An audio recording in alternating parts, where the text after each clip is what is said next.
ഇത്തവണത്തെ TRP ഏറ്റവും കൂടുതൽ, അല്ലെങ്കിൽ വരും സീസണിൽ ഒക്കെ പല സിറ്റുവേഷനിലും നമ്മുടെ മനസ്സിൽ മറക്കാത്ത ഒരു മുഖവും ഒരു മൊമെൻറ്റുമാണ് ജാസ്മിൻ്റെ ഫാദർ തന്നിരിക്കുന്നത്. അതങ്ങ് ഊരിക്കോ മോളെ എന്നുള്ള രീതിയിൽ അവസാനം ഗബ്രിയുടെ ആ ഒരു ചെയിൻ ഊരാൻ നോക്കുമ്പം ഒരു രീതിയിലും ജാസ്മിൻ സമ്മതിക്കുന്നില്ല. ജാസ്മിൻ കരയുന്നുണ്ട്, ഒച്ചപ്പാടുണ്ടാക്കുന്നുണ്ട്. അപ്പോഴും ഭയങ്കര കാമായിട്ട് അതങ്ങ് ഊരിക്കോ മോളെ എന്നും പറഞ്ഞ് നൈസായിട്ട്, നല്ല മോളല്ലേ, ഒന്ന് നല്ലോണം പാമ്പറൊക്കെ ചെയ്ത് അതിങ്ങനെ ഊരി എടുക്കുകയാണ്. കാരണം എന്താണെന്ന് വെച്ച് കഴിഞ്ഞാൽ ഗബ്രി എന്ന് പറയുന്ന വ്യക്തിയുടെ കോംബോ ആയിട്ട്, അല്ലെങ്കിൽ അയാളുടെ കൂടെ കളിച്ച് ഇവിടം വരെ എത്തി, അയാൾ പോയതിന് ശേഷവും ആ ഒരു മെമ്മറിയിൽ, ആ ഒരു മൊമെൻറ്റിൽ നീ ഇനി നിന്ന് കളിക്കണ്ട, നീ ഒറ്റയ്ക്ക് കളിക്കുക, നിനക്ക് ഒറ്റയ്ക്ക് കളിക്കാനുള്ള കാലിബർ ഉണ്ട്.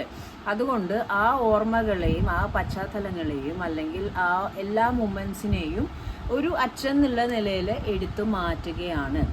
അതാണ് ഇതിൻ്റെ ഒരു ഡയറക്റ്റ് ഒരു കൺക്ലൂഷൻ എന്ന് പറയുന്നത്. അപ്പം ലൈക്ക് ഓൾമോസ്റ്റ് ജാസ്മിൻ ലൈവ് കണ്ടവർക്ക് മനസ്സിലായിട്ടുണ്ടാവും, അലറി പൊളിക്കുന്നുണ്ട്. എങ്ങനെ തന്നെയാണെങ്കിലും പുള്ളി അത്രയും ആ ഒരു അച്ഛൻ ചെയ്യേണ്ട ഒരു കടമ. കാരണം അവിടെ പല ആൾക്കാരും ഇതെല്ലാം കാണുന്നുണ്ട്, പുറത്ത് ആൾക്കാർ കാണുന്നുണ്ടെങ്കിലും ആ ഒരു മൊമെൻറ്റ് അതങ്ങ് ഊരിക്കോ മോളെ എന്നും പറഞ്ഞ്. അപ്പം പുള്ളി പറ്റില്ല, ലൈക്ക് ജാസ്മിൻ ഇങ്ങനെ സംസാരിക്കുമ്പോഴും ആ ഒരു മൊമെൻറ്റ്, അതൊരു മൊമെൻറ്റ് ഓഫ് ദ ഇയർ എന്ന് തന്നെ പറയാം, അല്ലെങ്കിൽ moment of the season, Bigg Boss season 6 അത് ഊരിക്കോ എന്ന് പറഞ്ഞിട്ട് പുള്ളി ഇങ്ങനെ എടുക്കുന്ന ആ ഒരു ഇതുണ്ട്. കാരണം ഒരു അച്ഛൻ്റെ നിലയിൽ നോക്കുമ്പോൾ പുറത്തുള്ള ആൾക്കാരുടെ വിവാദങ്ങളും അല്ലെങ്കിൽ മോളെ പറ്റി പറയുന്ന കാര്യങ്ങളും മറ്റു കാര്യങ്ങളെല്ലാം വച്ച് നോക്കിയിട്ട് ഇത് ആൾ പുറത്ത് പോയിട്ടുമുള്ള ഈ ഒരു സംഭവത്തിന് ചീത്ത പറയുകയോ ചോദ്യം ചെയ്യുകയോ കുറ്റപ്പെടുത്തുകയോ ഒന്നും ചെയ്യാതെ അതങ്ങ് ഊരി എടുക്കുമ്പോണ്ടല്ലോ, ഒരു ലൈക്ക് യുനോ ആ പാരൻറ്റിങ് മനസ്സിലാവുന്നവർക്ക്, അല്ലെങ്കിൽ ആ പുറത്തുനിന്ന് കാണുന്നവർക്ക് നമുക്ക് ശരിക്കും ആ ഒരു ഫീല് കിട്ടും എന്തുകൊണ്ടാണ് പുള്ളി അങ്ങനെ ചെയ്യുന്നത് എന്നുള്ളത്.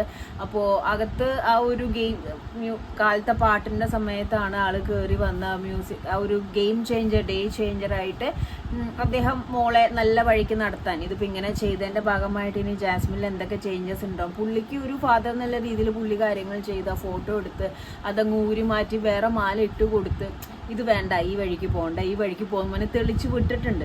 ഇനി ഇത് അനുസരിച്ച് ജാസ്മിൻ പോവില്ലയോ നമുക്ക് കാത്തിരുന്ന് കാണാം.